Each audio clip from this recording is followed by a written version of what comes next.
Yeah, so just prepare to... It'll be great. It'll be perfect.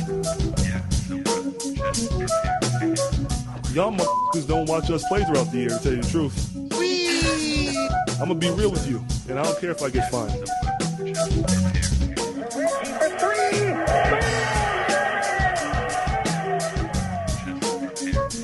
That must be Jervis. Put some shoes on.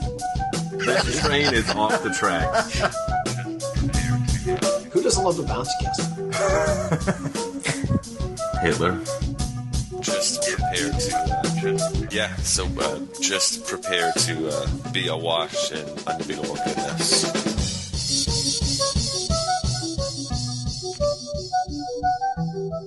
Welcome, Pacers fans. You are listening to the Undebeatables, your semi-weekly Pacers podcast. Today is March 26th, 2023, and this is episode 640.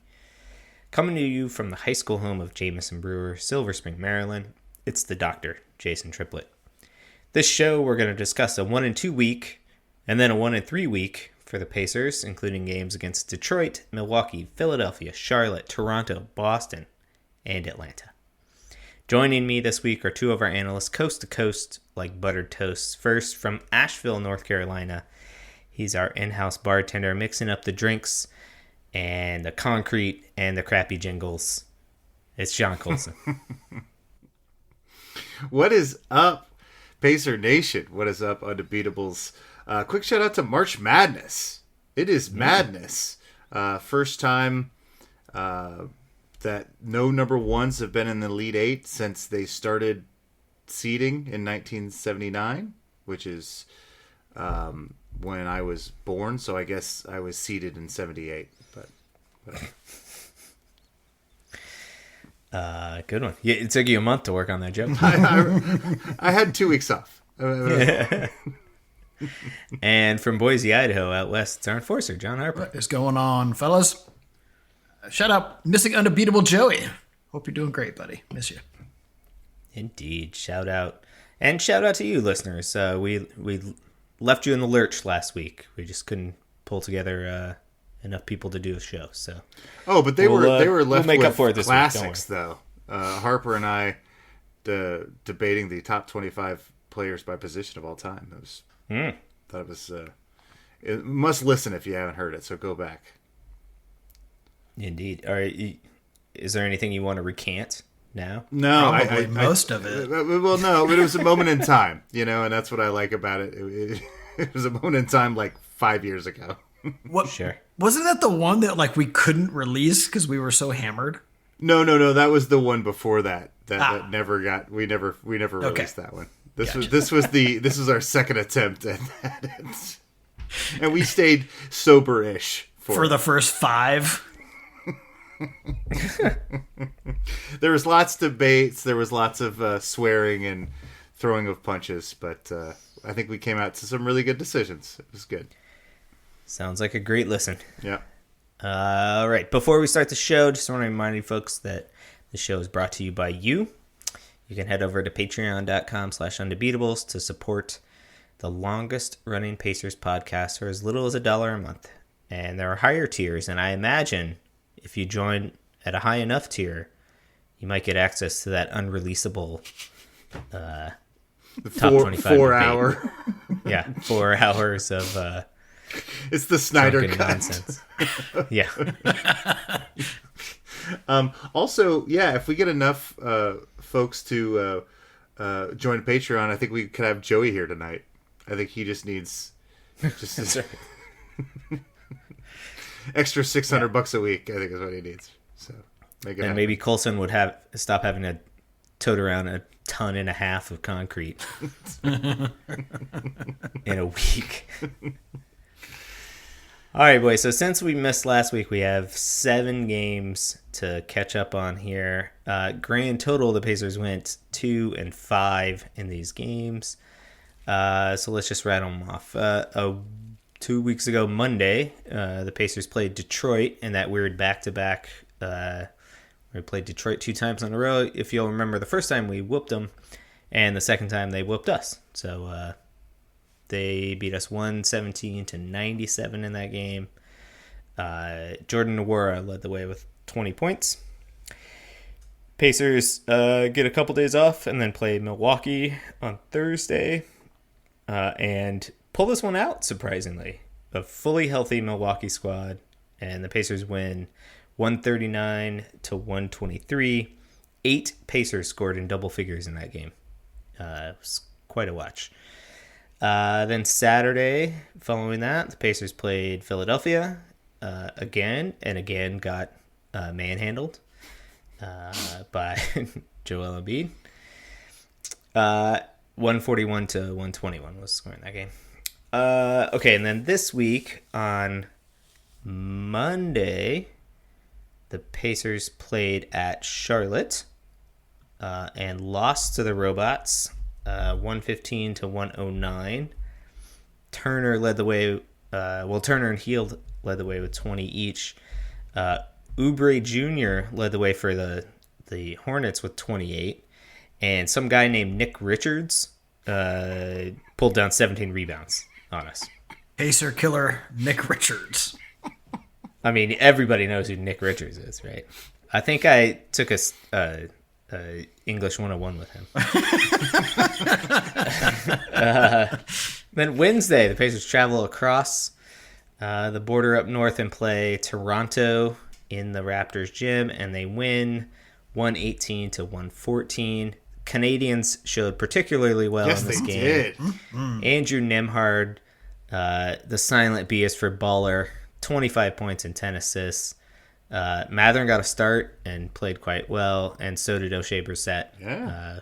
Who The also got sauce. a start. Yeah. So that was really cool to see. And then Friday, the Pacers were in Boston, and they got manhandled by the Celtics. The notable point here, Tyrese Halliburton finally returns to the lineup, so that's good to see. He had 20 and 9 assists. But the Pacers just ice cold from the range. They shot 4 of 26 from three-point range, which tallies to 15.6%. Perfect. Yeah. And then yesterday, as we were recording, the Pacers returned to the field house. Is that right? That was back in the field house? No, we were still on the road. Still on the road at Atlanta. Pacers lose this one 143-130. Jordan Nwora, 33 points in this game off the bench. And then Halliburton 19, along with 13 assists. All right, so that's a lot of stuff. Where do you want to start first, Colson? Well, I think there's some really interesting through lines in these 2 weeks. First, the coaching staff has just decided they're just going to experiment. I mean, part of it is, Halliburton's injury and Miles Turner missed a couple games.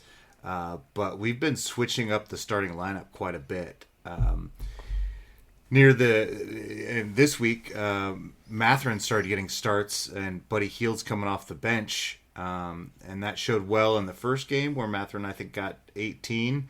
But he's not really found his space in the starting lineup for the rest of the week. Kind of low scoring, low minutes.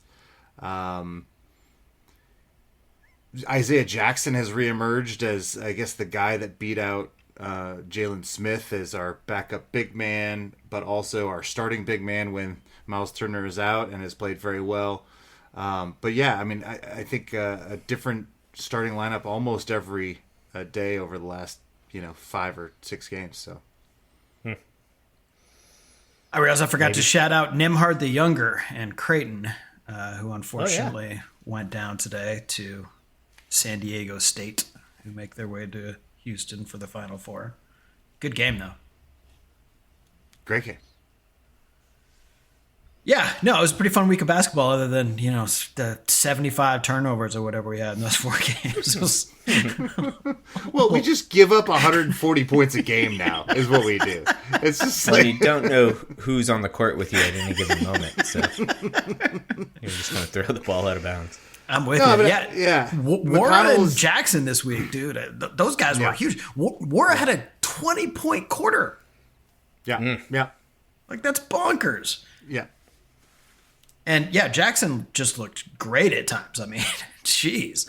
Yeah, poor Jalen Smith. Shoot, Turner's looking in his rearview mirror right now. I mean, that kid's just balling. Well, I think what Jackson and Wara do very well is that they find open spaces because we have so many passers, particularly when Halliburton's back. But Nimhard and McConnell are just finding people that are cutting to the basket, and Wara and Jackson are doing that very effectively this week. Wara's also stroking that 3 ball like nobody's business. That's true. It's true. That's going to keep you on the floor. You know, he's working hard and he's, you know, active in the paint, but, you know, just shoot 50% from the 3-point line in every game and, you know, everything will be fine. The rest will work itself out. You know, and Jackson with the hops on both ends of the floor, guys are finding him up above the rim, you know, fun throwdowns, you know, in spite of all the turnovers because of the pace this team plays, they're still really fun to watch. I really do like this team. But, you know, when you're turning the ball over just constantly on the road, you're going to run into some troubles for sure. Certainly to that point, great to get Halliburton back. You know, if it were me, he'd still be sitting. But, you know, hey, who am I to nitpick? I love watching the guy play basketball. It's amazing. Well, no, you know, we were watching these games, and after we beat the Raptors, who were just ahead of us, you know, in the standings, I thought, there's a chance if we get Halliburton back here, we can go a little bit of run. We beat the Hawks. We could put ourselves in the play-in and maybe even like the 8th or 9th spot. You know, Halliburton shows up. He's throwing no-look passes. He's doing show and goes. He's looking fantastic. I'm jazzed. I'm ready to go on this run. And we just don't play defense at all anymore. And we're just letting people score 140. You're not going to win a lot of games that way. Right, you can beat the Raptors. Yeah, because they can't score at that clip. They can't, but they can't score the clip that the rest of the teams that we play this week are. So I think that maybe that play-in dream is out of not completely mathematically out of range, but I mean the play-in nightmare. Yeah. I mean, I know. I just kind of was like all season I've been rooting to be in the, you know, the tankathon, and then I was like, well, screw it. Let's go see if we get some guys some playoff experience, and now we're just kind of. I mean, I get it. I just, you know, I joke. I think we're fine either way. I just, you know, I love the development and the burn that these young kids are getting and what they're showing with the minutes that they do get. You know, if we make a play-in, you know, hey, God bless, we'll be fine. We got plenty of draft picks in this draft. I think we're better off a little bit lower on the lottery ladder, but you know, these guys are doing great at what they're doing right now. I'm perfectly happy with where this team's at. I've really enjoyed the week of basketball. Well, yeah, and the coaching staff I think has kind of embraced that. I mean, we really are just experimenting right now. Yeah. Do you coaches. think Carlisle's trying to set a record for most number of different starting lineups? Like he's trying to break his own record from the Brawl year. Yeah, I was going to say the Brawl year. Yeah. They're just in the back like shaking dice and yeah, exactly. See his number comes They just have a dartboard with like all the guys' pictures on it, and they just somebody's kid throws a dart. So just to update the standings, the Pacers are currently 33-42, and that is 3.5 games behind the Bulls for the 10th spot. We are mathematically tied with the Wizards. But I think we have the tiebreaker or something like that. I think so, we do, yeah. Definitely against the Bulls. I can't remember against the Wizards. It's hard to imagine them winning any games, but somehow they have 33, so what do I know? I remember they won one game against us early in the season, and I was all like, Porzingis and Kuzma are going to win the East. So I remember that happening. So, but I think we do have the tiebreaker on them since then. I think so. And then as we look to the bottom, the Pacers are a game and a half ahead of the Magic. And what is that going to be? 32-41. A game ahead of Portland. So currently, Orlando sits in the 5th spot, and Portland is in the 6th spot. We're in the 7th. Wizards 7th, Pacers 8th. Oh, right, because we have the tiebreaker. Oh. Yeah. Now there are rumors swirling that Portland is going to shut down Dame for the rest of the season, and given how well they play with Dame Leonard in the lineup, you can just zero out the wins for the rest of the season for them once that happens. Fair enough. Do you think that sitting him will hurt his All NBA chances, or is it just kind of set at this point?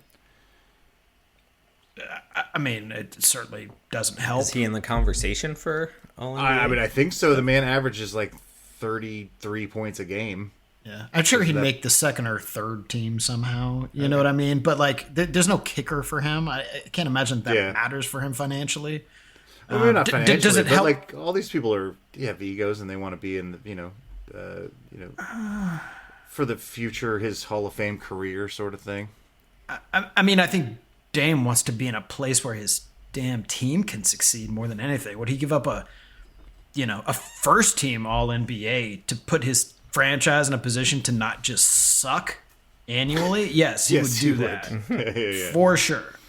This is terrible for the organization because Dame can't be happy with where they're at. Well, this is right? like one of the best years he's ever played, and he's phenomenal. Yeah. And he just continues to, light it up every night. But, why even bother showing Portland on national TV? Because it's just, Dame flashing and an L coming up. Yeah, it's tough. But anyway, that doesn't help the Pacers, move down the draft ladder. So, again, it's a lottery. I don't care that much where we land. I think we keep doing what we do. I think, speaking to coaches, I think it's a great opportunity for Rick to, give some of these other guys, lots of responsibility on game day and, coach up the staff too. And, let's put ourselves in a great position to succeed next year and just have tons of fun. These guys are great and the chemistry seems good. We're in good shape.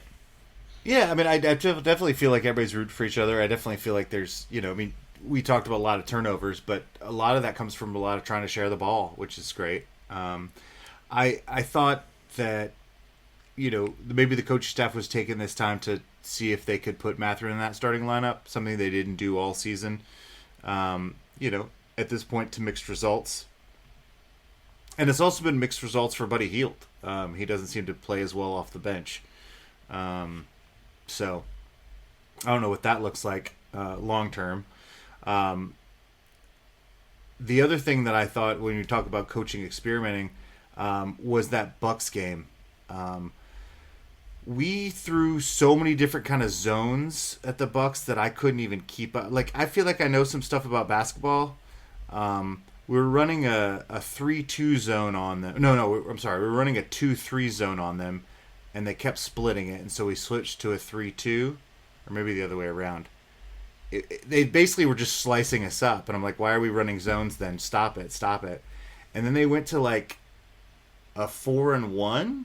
Yeah, the box and one. Yeah, and my personal favorite. I don't know why. Yeah, no, like we started with the 3-2, and they were slicing it up. Then we went to the 2-3, and it actually helped. And then we went to the box and one, and the box and one was like, oh yeah, we actually started winning that game. And I'm like, okay, let's play around with zones forever and see what happens. Like, because we could not beat them man to man. Within after the first quarter, they were like, all right, screw it, we're going with zones.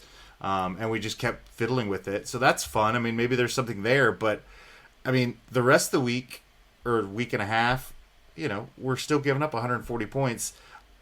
Whether we're fiddling zones or going with man to man, like I don't, it's concerning. You're not really going to be a threat in the NBA if you can't play NBA defense. But you have to go through these growing pains, right? And like, first of all, technically, the box and one is not really an NBA defense that you gets much burn unless you're playing Steph Curry. I was watching it; and it was kind of working. People pull it out of the hat occasionally. Like Steph Curry, they used I can't remember what, this is like 3 years ago now. Somebody used it to like great effect against Steph Curry, like a couple different rounds. But like, these are the growing pains that you have to go through, right? As much as we are still making errors, like I feel like we're coming along. Like those rotations are getting a little bit better. You see plays now and again where guys are like recognizing how that zone is collapsing and a little bit quicker, right? And getting out to the 3-point line where they need to be. Is there still a lot of work to do? Sure.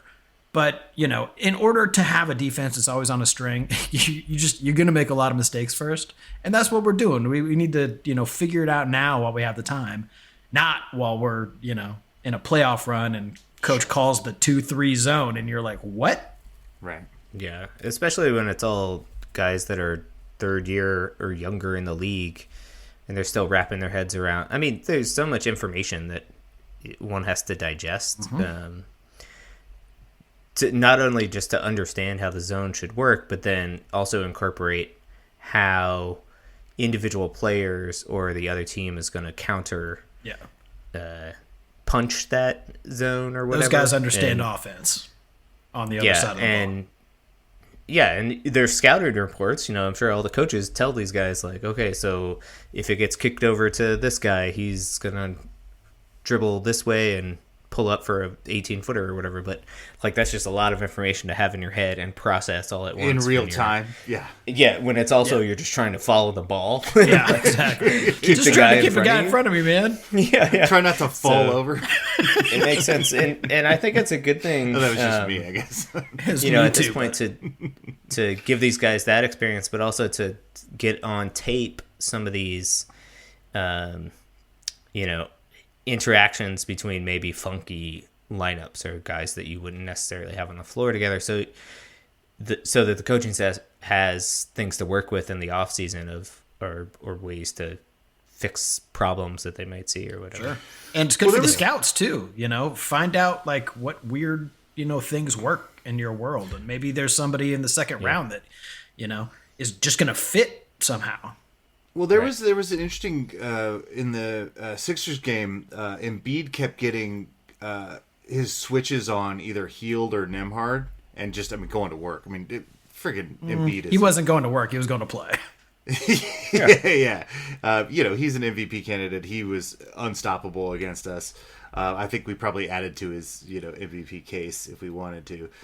But I thought that potentially, not that all NBA teams aren't stealing from each other all the time, but I saw some stuff that we did against the Celtics with following similar switches to get Miles Turner on Derek White, and he went to work. So, if we can kind of live, I mean, not that they haven't already have that figured out, but it was just watching them together this week. It felt like there was some stealing going on. If we can pick up on stuff and evolve that way, and because if you could put a team in a torture chamber, you just do it, until they stop you, right? And that's what Embiid does every night. So can we take advantage of him, a Miles Turner's shooting ability and height as well, Yeah, absolutely. I mean, but I agree with you that it is obviously the biggest concern of this team going forward is, their trash defense. Yeah, exactly. Right. Their inability to get a stop when you need a stop. Right. We can score. Yeah, I mean, that's the way the league is going at some level, but clearly the teams that are able to at least make the other team sweat a little bit are going to be more successful, especially come playoff time, and whatnot. So. I don't want this episode to get away without really saying that this week was about Andrew Nembhard, right? I mean, he's amazing. This kid is for real. He played, most of the week without, he played as our starting point guard, without Halliburton on the floor with him, and was brilliant. And then when Halliburton came back, he still plays fantastic as that off guard. This guy looks more and more and more like a piece of the future and not just a piece for now. Yeah, absolutely. Yeah, I mean, he's played great. The level of command that he had in that Toronto game, which I watched a fair amount of, was just unbelievable. Like, he was seeing things, 2 steps ahead, and had a level of confidence that was just through the roof. Like that, there was a point it was a tight game down the stretch, and he just came down and had a sweet step back 3-pointer from 28 feet or something like that, and it was one of those things where you knew he was going to make it. It was that he was at that level. So yeah, it's really good to see. I mean, yeah, I think we got backup point guard of the future sort of wrapped up. Yeah, I mean, I think you're right. I mean, if anything, we're looking at an embarrassment of riches at the one spot, right? It's like, what do we do with Andrew Nembhard in the short term because of TJ McConnell, right? We've been playing him a lot of off guard, but it's clear from his play throughout the season that not only is he talented at one, which we knew, but he's getting better, and he's learning from the coaches, and he's learning probably from Tyrese Halliburton, I'd imagine, even though he's not much older. Well, and he's for much McConnell more natural and, fit at one because of the size. Yeah, and for McConnell and apparently now from George Hill. Like, I mean, it strikes me as a guy that you just can't really keep off the floor. Like, I know that Ben Mathurin is the future at two guard for us, but you start to wonder whether this 2-point guard, backcourt, the way that Nembhard is developing at such a lightning quick pace, could be something you have to deal with moving forward. Do we have to put Mathurin at a 3, sort of thing? That's what we've been doing this week. I mean, potentially. I mean, to tie our previous conversation to this, I think that the 2-point guard lineup and Nembhard's sort of lack of size on the defensive end is a pretty big liability at this point. Size I mean, does matter. He's not going to get better at that as time goes on, but like I think that that's definitely something that we need. Well, to, no, like his size won't get better, but he's a pretty solid. I mean, no one on our team is a good defender, but he's one of our better perimeter defenders, which is not to say much. Yeah, I mean, Sure, I think there's going to be a couple guys who go into the offseason with pretty clear instructions that they need to work on their defense, and they're not third stringers. They're Tyrese Halliburton and Ben Mathurin, and guys who we expect to carry this franchise forward, right? We're going to expect some perimeter improvement from those guys too. So it's the size is a bit of a handicap, but again, it's great to have all these players that we can slot in, and it gives coaches a lot of options, and that's fun. Wara too. I mean, he's a really good player. You're gonna have to find minutes for this guy, or someone else will. Yeah. But what a pickup! I mean, this guy was on no one's radar, and what a second half of the season he's having. It's cool. Yeah, no doubt. I mean, just his shooting ability alone is like going to keep him in the NBA for a while, right? Yeah. Neesmith's been looking good too. So we got a bunch of guys. There's well. just a bunch of guys, Yeah. and they're they all have bright futures, and it's not turning into wins right now, but you got to feel good about the progress these guys are making. Yeah. The development, and that's the whole point, right? This whole season was about developing these guys, and I feel like that's been accomplished. It doesn't seem like we have it all figured out, but well, and I think that Harper makes a good point that identifying what things these guys should work on in the off season is pretty important, right? And making those decisions correctly, is critical, right? Like you don't want to have somebody go and work on, a post game or something like that they have no business working on or something. You know what I mean? Like you hear these stories of NBA guys that get told to like, especially with bigger guys, like beef up and don't worry about improving your shooting, or whatever. And then the next year they get told a different thing by a different set of coaches, or a new coach who says, we're going to run a gun out here, Right, yeah, exactly. Well, I like that there's some stability of the coaching staff. I mean, Carlisle's not going anywhere, Hopefully, yeah. I mean, at least not next year. So, right, yeah. Hopefully not for a while, yeah. But all right, well, 7 games left in the season. 4 of them this week. Monday, the Pacers now actually do return to the Fieldhouse for a 3-game set, hosting the Dallas Mavericks. Wednesday, hosting the Milwaukee Bucks.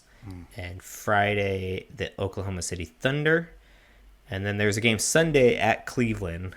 That game's at 8 o'clock, so we probably won't talk about it on next week's show. But there are 4 games on the sked for next week. What are you guys feeling? Dallas is a dumpster fire right now. We may talk about them a little bit on Thursday. So, I think they're due. I actually think they're due for a win. So, I think Milwaukee and Dallas both need one real bad. So I'll go 1-2. The Thunder they're playing real hard. I think they want to make the playoffs and do stuff. So I'm gonna go 0-3. Right. Yeah, I think so. we got Dallas, and then Milwaukee. I think will overlook us again, and we'll beat them again. Nice. They just forgot that we beat them the other day. We don't care about this seeding. Who cares? Yeah. Where are they at? They're already.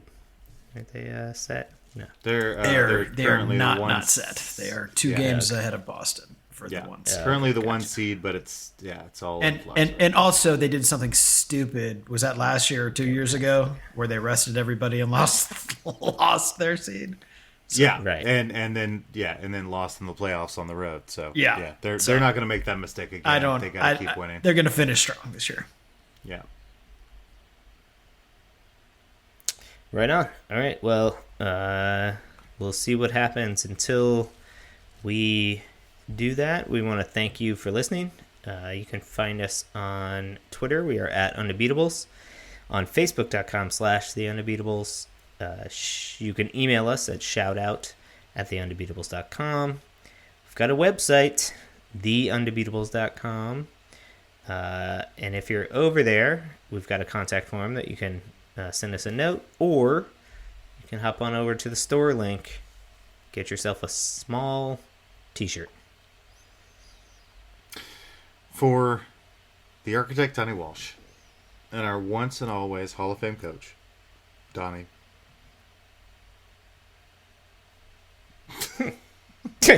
No. You've huffed too much cement mixer. No, let me start over. Bobby Slick Leonard.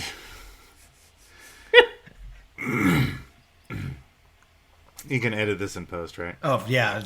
Believe me, I'm going to edit this. Don't worry. Yeah, Harper's definitely he's got your back on this one for sure. I got you, dude. I see him writing down the timestamp right now and everything. Dirt up lots! The party's over. Solid finish. Nice. Strong close. Yes. Darn it. Yes. Oh, man. Yeah. I was distracted. You're ready for the playoffs. Well, no, I was distracted by I was looking at the Thunder. They're in the 10th seed. They're 6-4 in their last 10. I think they want to make the playoffs. I think they're in a fight with the Mavs and the Jazz and the Lakers and the Wolves and the Pelicans, but they can do this. They can do this. The Mavs and the Jazz and the Lakers and the Wolves and Pelicans. Yeah. But not Portland anymore, so that's one team. That's true. That's true. They don't have to worry about Portland anymore. SGA, right? Is he going to make an all NBA team? Absolutely. Definitely. Is it going to be over Damian Lillard? I would put, if it came down to that. Would he be listed as a forward? No. They're he's both a guards. 2? Yeah. Okay. Yeah. Oh, who's a 1? Big I don't 2. know. He's whatever he wants to do. He's whatever he wants to be. He's listed as a guard. He's a 2. I think Giddey is the... But Giddey's like a forward. What are they even doing over there? Like, that's the thing. They just throw like 5, 6, 7 guys on the floor, and they're like, have fun. Right. Yeah. And it works. And it's working. For most... and they got more wins than we do. 40% of the time. So Works 100% of the time. 48.6% of the time. save it for the pod.